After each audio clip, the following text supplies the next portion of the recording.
Shalom from Israel. This Shabbat we read again about the 10 commandments, and Moshe speaks about the third one, which is the Shabbat. And he says that you should keep the Shabbat and to remember that Hashem got us out of Egypt.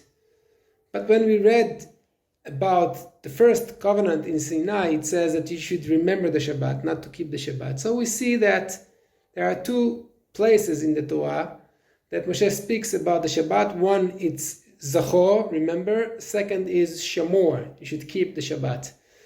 So we can learn that every Jew has to remember and to keep the Shabbat. To remember, we do it by praying and say the Kiddush. We say Zachor et Yom Shabbat lekodsho. We mention the verse that we should remember the Shabbat.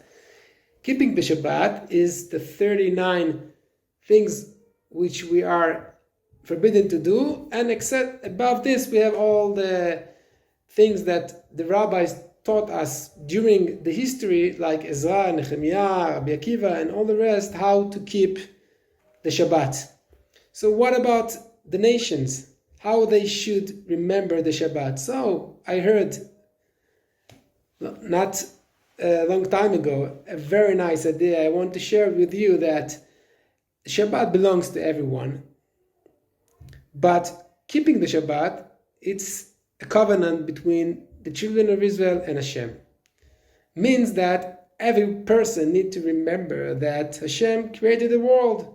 He can do Kiddush, and he can remember that this is the day that we are taking a day off and we are dealing with praying.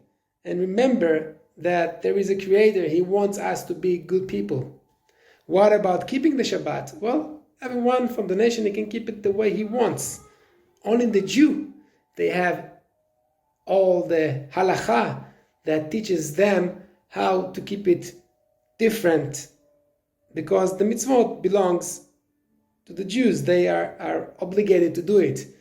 But all the rest need to remember that He is the Creator. And we see that actually this is what happened.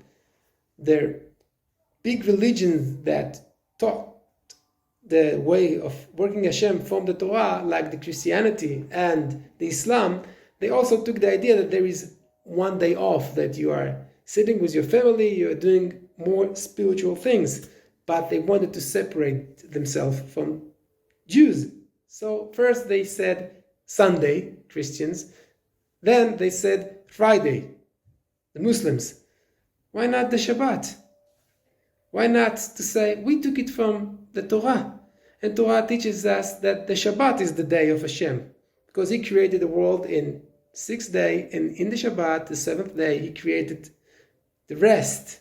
He wanted us to be like Him, to work 6 days, and then in the 7th day, to rest and to think about what is the purpose, what is the meaning of our life. So my suggestion is that everyone, no matter who he is, will mention and remember the Shabbat as the day of the Creator.